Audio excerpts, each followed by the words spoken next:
I am being watched. Welcome everyone to MailFuzz TV. I am Peter, and today I'm going to be talking about Person of Interest, Season 3, Episode 1. It's called Liberty. So yeah, spoilers for the episode, of course. This is the premiere of Season 3. I'm excited. It feels like we're in a brave new world. I was excited immediately by the different opening. You know, they sort of jazzed up the intro again, much like they did at the start of Season 2.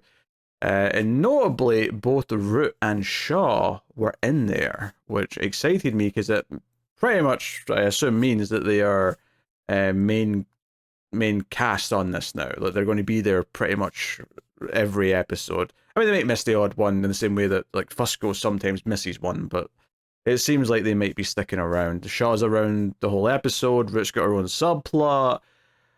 They're getting numbers, which we knew. You know, the end of season 2 kind of confirmed that they were going to get numbers. The phone ringing represented that, so we're not surprised. And the opening of this episode kind of bounces around, and we get to see sort of where they all are now, kind of thing. And you got like some guys getting kidnapped, and we get like a sort of classic comedy entrance for Reese, where he's already in the van with a balaclava on, and the kidnappers just gradually notice there's an extra guy, and they're like, "Wait a minute, who's this dude?" And it's mostly played for laughs. He gets to pull off a little one-liner. He's got a couple in this episode. What I really want to talk about here, though, is the introduction of Shaw on a different case, who is dealing with this guy who's been targeted because he seduces women and then gets into their bank accounts, but someone's put a hit out on him for doing this. So she's pretending to be like a potential date for him, and he's trying to schmooze with her in the back of the carriage going through Central Park. So not only is Shaw doing the glamorous, beautiful woman luring in the trap, and the funny of this being that she is very cold with him and threatens him, and but he's the one that's there to be protected. She's protecting him, but she's being very upfront about how she feels about him as she's doing it, which is funny. But the real kicker is just if you notice, you notice, and that is that the carriage driver is Fusco in a disguise. He's got like a fake like chin curtain beard on, and he's yeah, like, and, you know, again, this is also played largely for comedy. It's, you know, it's kind of like a big welcome back like set of scenes at the start of the episode. And then we also get the reveal that Carter has been demoted to being like a uniformed police officer. She shows up at the end of the Reese stuff, and we kind of get that little tidbit. So this is all just welcome back to the show. We see that they're, you know, everyone's kind of getting involved and working with each other. There's some growing pains with Shaw, and that she's quite happy to just kill people, and like they're really having to stop her from doing that. Even Finch is like, "Hey, can we try not use violence?" And she's like upset later in the episode when she's like, "Ah, I need to use this great sniper rifle on kneecaps."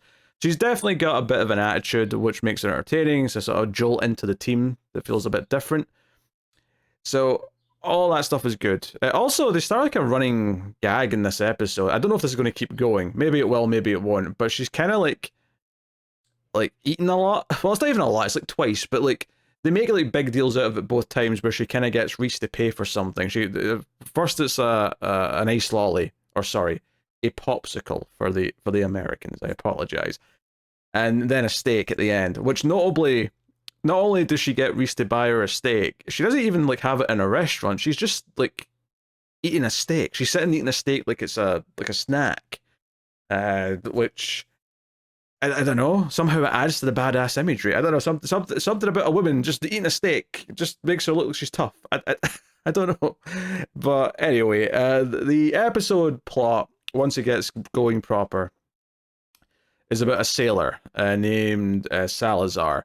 He's in the Navy, and this is like Fleet Week in New York, and there's thousands of sailors who are all just they've got a day to spend in the city, which means they're drinking, they're having sex, so on and so on.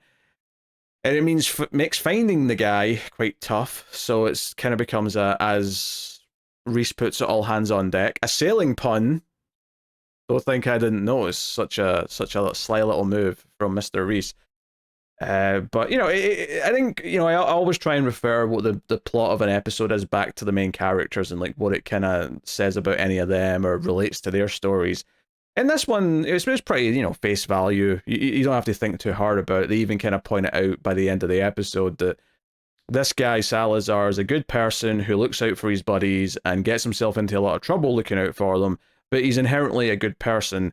And that if he continues to stay in the military and the Navy as a career option, then he will probably advance far and eventually be picked up for, serious business. So the comparison to Reese here is that this was, this is representing someone at the start of Reese's military career, or early on in it at the very least. And we even find out that Reese, or it's at least heavily implied that Reese didn't choose to join the military originally. It was like an option he was given instead of like jail time for something he did when he was young. That's the implication based on what Salazar says about his past and the way Reese kind of bounces off of him at the end. But that's kind of the main kind of like drawing point between it is like, hey, you could be good at this, you could do this. Which is all fine. If I have a critique about the episode, really, is that it does show that he's got a good character and that he does look out for his friend to a fault, like shows that he's loyal.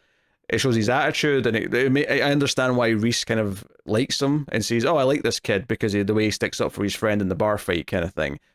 But I will say, Reese says a lot towards the end. Like, oh, like you'll be a great Navy SEAL. You'll do this. You'll do that. You can do a lot of good, and that's all fine, right? From a character perspective. But I did feel like it also implied he was very skilled, and maybe I'm misreading that. But there's never actually a time in the episode where you can see that he's particularly skilled. I guess the bar fight kind of counts, but for the rest of the episode, he is just like being protected by Reese and Co. And he's there delivering things, but he never actually does anything tactical or makes any like ideas or plans himself. Maybe it would have been nice just to go along with Reese saying at the end, oh, you'll do a lot of good and they'll be lucky to have you kind of thing. If we'd seen him be good at something that we could then apply. Obviously, the idea that he's a good person and he will be a force for good in that entity, because there's a lot of bad people in the military, as Reese points out. Like, that part of it still rings true, but it would have been nice to see him show some of why he would be good, particularly in that role. But it's a minor quibble in the grand scheme of things, because ultimately it's not really about him, right? It's about Reese. And they even have a fun little play off each other at the end, Reese and Finch, where Finch says, it turns out, I'm thinking about it, you never told me how you got started in the military. And Reese hits back with, because I never told you. And I'm a very private person, Finch. And it's just kind of like throwing back in Finch's face, like Finch holding things back for a lot of the early part of their relationship. So that was a nice little flip around of that. Some of the fun stuff along the way. If I was an actor here that I recognized, and I actually didn't. His name's Rip in all caps, which looks like R.I.P. I guess that's his code name or whatever. What did I know this guy from? Oh, he was in Pacific Rim. He was in a TV show as well, though. He's someone's dad in a TV show, and it was really bugging me what TV show it was. So I'm just having a quick skim to see what it is. I bet it's a DC show or something like that. I don't know. It was really bugging me, though. He's in 50 Shades of Grey, which technically I have seen. I don't have fond memories, nor do I want to remember it. So I'm a simple person that way. Doom Patrol? Nah, there's only one episode. Okay, that's really going to bug me. He was definitely in another TV show that I saw, but oh well. Anyway, so T's like a member of an elite squad who stole or smuggled some like uncut diamonds, and the sailor's buddy was helping smuggle them into the country on the Navy ship. But he pocketed a few for himself, and now these hardcore like military guys are coming after them because they want their diamonds back. And Salazar knows nothing about it. He's not been a part of any of this, but because he ends up holding a few of them in his pocket because of his friend, he ends up getting all bungled up into it. So, really funny actually. Reese kind of gets him out of like being cornered early on by pretending to be the driver of their car, and then as soon as they put him in the back of the car, Salazar, he just drives off with them without any of the bad guys getting in. I thought that was pretty amusing. But they go looking at different bars, try to find them. When Carter gets involved, they go to this sort of secret bar, the secret club that's in the city. which is where they find him, and yeah, like there's a whole tracking around the city kind of thing, and I'll get to like what Carter's got going on in a little bit. But the big thing is that the friend of Salazar gets strapped to a bomb, an IED, and there's like a sort of phone that's a trigger thing, and there's a couple of things that I really liked about this scene. One, you had Shaw as a sniper, like cracking lines during the whole thing, but you had basically to get out of this, because they said that if Reese leaves the scene, and they can tell if he leaves because they can see him, they'll set off the bomb. The way they get around this is that Finch pulls a Speed. For those of you who have not seen the hit film Speed, at one point they send back the video camera that's monitoring the bus to the terrorist, played by Dennis Hopper, and with a loop of old footage to make it look like everyone's still sitting on the bus. That's what this was. It was a loop of footage of Reese standing at the door to make them think he was still there, and he just left. I got a good pop out of that, because I was like, hey, that's Speed. That's the trick from Speed. And then the other funny part of this is that Fusco shows up, and he thinks he's going with Reese to go and maybe get into a gunfight with some Russians that are going to exchange the diamonds for money. And instead, Fusco's told to stay and defuse the bomb. A task that Fusco is not qualified for in any way, and he's shitting himself. Salazar's friend in the chair is shitting himself because he can tell that he's not qualified. It turns out to just be pull out the igniter, the ignition kind of sparker thingamajig, which he does just in time. I did love the visual of when he pulls it out and you can see it sparking like it was about to detonate. It was about to set off the explosives, and it, he just got it out in time. So, fun stuff. I mean, Fusco is just like a comedy sub character in this episode, but it is entertaining. So I can't fault anything with that. So, I mean, that was pretty much it. There was some fun stuff when the big showdown happens, where there's like gunmen on the floor above, and Shaw's like taking some of them out with a sniper, as the others are kind of ducking for cover inside. Reese does get a cool one-liner when he comes in, though, where he kind of just saunters into this shop, and they've all got guns pointed at each other, and they're arguing over what they're paying the other like bad guy. So the Russians only want to pay them 30 cents on the dollar, because these are from this like pretty publicized like theft that's on the news, so there's more risk. But they were originally told 50 cents on the dollar, so that's what they want. So they're all holding their guns at each other, and they're getting ready to shoot each other.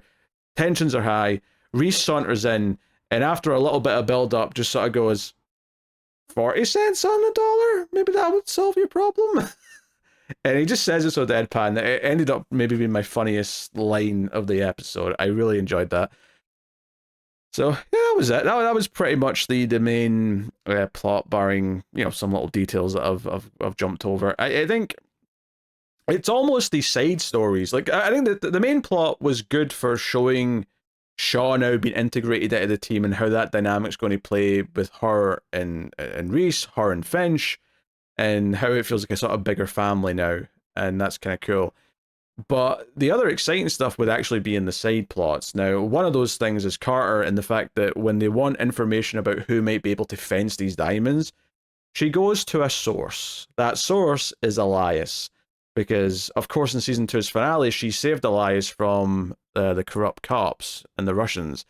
So it seems that she did not take him back to prison. She has taken him somewhere in hiding, and they've made a deal where he will keep a low profile, and in turn she won't turn him in or anything like that. But she's not told the others. She's not told Team Machine about this, and Elias kind of like sussies this out when she goes to see him. But it's just nice to see Elias again. Even Scarface is like, hey, thanks for saving my boss. So everyone's kind of friends with Carter right now. It's kind of interesting. But yeah, so she's earned this kind of ally in Elias. And again, obviously he's always out for himself. He wants to make plays to get back on top, of course. But yeah, it's an interesting development, and it puts Carter in a very different position to what she was in. They kind of establish in this episode that she's doing the night shift. So she gets off of work, and then she gets a call from John, and it's time to do Team Machine stuff. So we see her kind of wiped out over the course of the episode, but she is still pursuing well, Beecher. I was looking for his name. Beecher's killer, right? Or killers, I should say, right? The entire system, HR. She's got her own murder board set up in her closet, a secret murder board with the photographs of all the suspects and pins and things going. She's still pursuing this.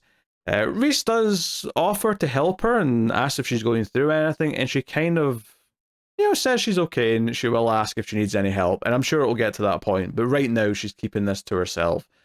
So interesting, and maybe, obviously working with Elias in some way is, the part of that goal ultimately.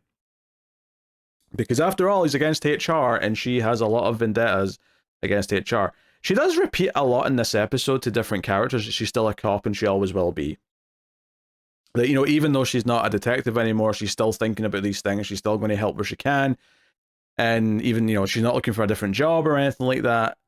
So it's interesting that the end reveal of this episode reveals that it kind of both proves and disproves that statement. And on the one hand, she's still being a cop and that she's still investigating this, but she's also not being a cop and that she's doing it even more illegally than she's ever done it before, right? This is the most she's been dancing on the dark side as far as like working outside the system goes.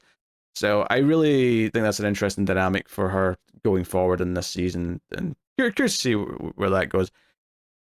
And then we have Root.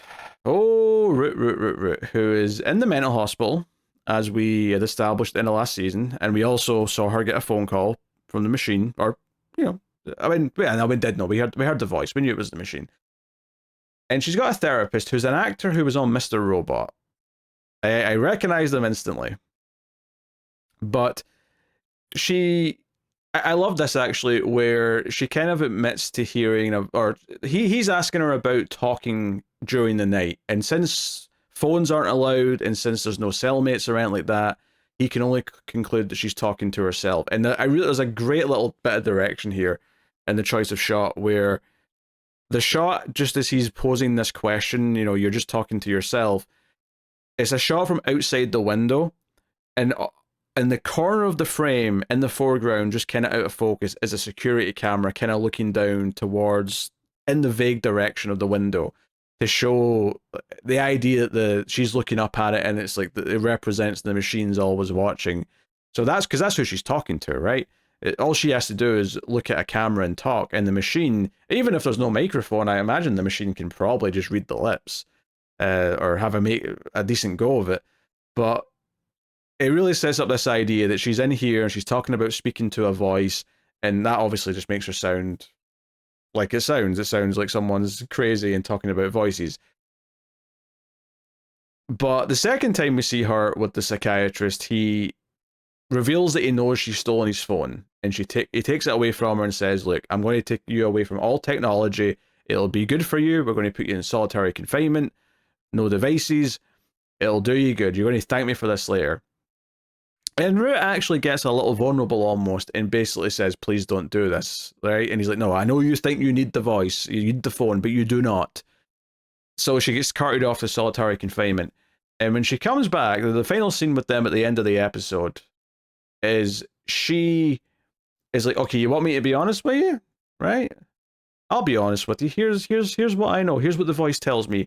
And she lists a bunch of things about him, personal things, that how could she possibly know? But they all seem to be accurate based on his reactions, based on him getting uncomfortable, including how often he secretly smokes, the fact that he goes to a massage parlor, quote unquote, and that he gets like cash out of the machine so that he's not paying by anything traceable, by a local ATM. He is online and message boards anonymously telling people that he fantasizes about having sex with his patients, but not Root, at least not yet, as she puts it. Maybe she's not his type. And that's obviously the darkest thing she says. Like, okay, so he goes to a prostitute, whatever, right? Like, who gives a shit? But that last one is pretty creepy, and going into like territory. And she referred to this earlier in the episode as well. She said she's having a fight with the voice, right? And instantly when she said that, I was like, oh, okay, right. And I think she even says at one point that like this voice thinks that she should stay here for a while and work out some issues. The idea that the machine wants her to get better mentally, not that she's sick in the way that the doctor thinks she's sick, but in the sense that, you know, she could do with not hurting people and being less of a sociopath. So she elaborates this more later on, right? In this final scene, she's like, "Oh, I'm having this fight with the voice," and I think at this point she's already called it God and says, "Oh, God was born in 2002, and she is talking to me, something something." And do you want to know what we're fighting about? Whether or not I'm going to kill you. And it's this really good moment, I think, for the audience especially. Obviously, it's creepy for him because it sounds quite intimidating, but it's good for us because we instantly get the context of this debate. We know that Root's the one that wants to kill him, right? And, you know, maybe he is unlikable enough that we can't even blame her for it. But we know that the machine doesn't approve of that. The machine wants to save lives. The machine is inherently good and is trying to, like, you know, turn her into an ally that can be useful. The machine doesn't have to worry about her, you know, popping people left and right. Which is interesting because it kind of mirrors a little bit of Shaw with the rest of the team. Shaw is following, you know, the rules. She's agreeing to it, but she's making little jokes. It's clearly not her preferred method of doing things. She's used to just being very, like, quick and clean and killing people when she's doing jobs and missions. So it's interesting to compare Root and Shaw right now as the two new sort of, like, members to the main cast who both have a penchant for killing people, but for very different reasons, and just kind of how each character is sort of working through that. And one is working through that by taking advice and orders, if you want to call them that, by other humans, i.e. Shaw, and the other one, Root, is having that same debate with a machine, an artificial intelligence, which is trying to convince her not to kill. I think that's a fascinating idea, and I'm curious to see where this goes. I also was thinking as well at one point, not that I was getting the vibe that we're there in this episode, but I do wonder if we're going to get a plot line at some point where the machine looks like it might be doing something bad. Like, without some sort of context, it's going to look the machines maybe went dark or evil or something. But maybe, obviously, later on, I expect there to be like a relief where, oh no, it all makes sense now. It was doing this for this reason. Kind of like how Finch, it looked like he'd done something really bad to the machine. And he had, to be fair. But then in the very next episode, it was revealed that he'd already made amends for that. He'd already tried to make up for it and done something right, which made you realize, oh no, he is trying to be a good person, and we were right to have faith in him. I can see the machine having that kind of story at some point where we maybe are given reasons to doubt its good nature, if you will, and maybe be rewarded for having that faith later when it comes back around and reveals why it's been doing something for a while. I don't know. I'm just kind of thinking about where we could be going with some of this stuff, but it's this was an exciting plot line. It was exciting to see Root kind of on the back foot, but by the end kind of flip it around.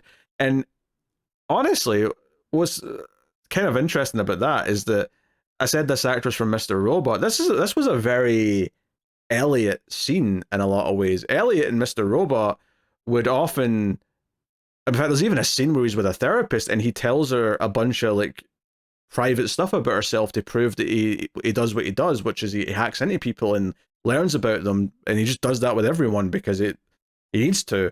And it's funny that this actor I know from Mr. Robot is in a scene which reminded me of a very particular type of scene that would be in Mr. Robot via hacking by a human, admittedly, rather than this all-knowing artificial intelligence. But curious comparison all the same.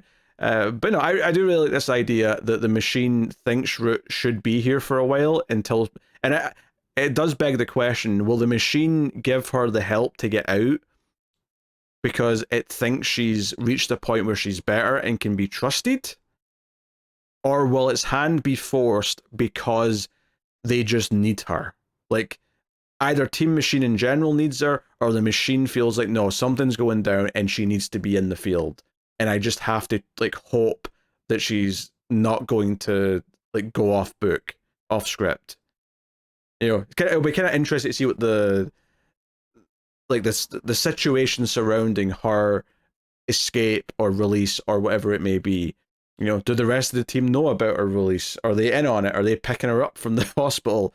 Or are they unaware until she shows up and maybe even saves them because the machines... Like, I could see a situation where the rest of the team are in dire straits and they're going to die, and the only hope is to have someone else from the outside come in and help them, and maybe, like, the machine's one ally that's not there might be Root, and that's the one you send in to save them. Could be very interesting. I don't know. Like, I just the mind goes places when I'm thinking about this stuff. So yeah, it was a good premiere. You know, it was a solid premiere. The sailor plot wasn't like the show's best by any means, but it served its function. It gave us a nice taste of what Shaw working with the main group on a more permanent basis is going to feel like.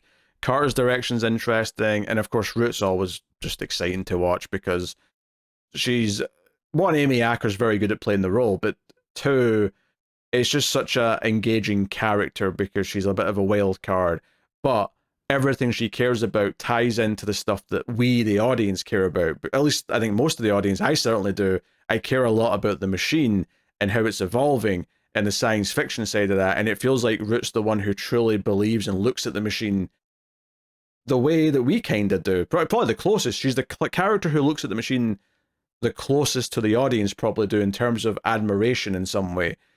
I'm not saying it's one-to-one, but it's the closest perhaps of any of the characters to the audience in terms of their viewpoint of the machine. So cool. All right. Because I mean, I think about it, like, she learned about the machine after it was already functioning, just like we did. That's not like Finch. Finch created it and knew about it the whole time. Obviously some other characters learned about it, but they didn't instantly think, oh, it's alive, it's a person, it's a being of some kind. We have to, like, so yeah, anyway. That's my thoughts on the premiere, season 3 premiere of Person of Interest. Hopefully you enjoyed my rambles. Do let me know what you think of this episode in the comments. It is always appreciated. There was a couple of comments on the season 2 finale implying that I'm in for a treat with season 3. I'm looking forward to it. I'm excited. We'll see where it goes. So you can support all the content over at patreon.com/MailFuzzTV, and of course you can hit the like button on YouTube. It helps out a bunch if you do. But thank you very much for joining. I always appreciate it. Keep watching TV. Have you got any vanilla?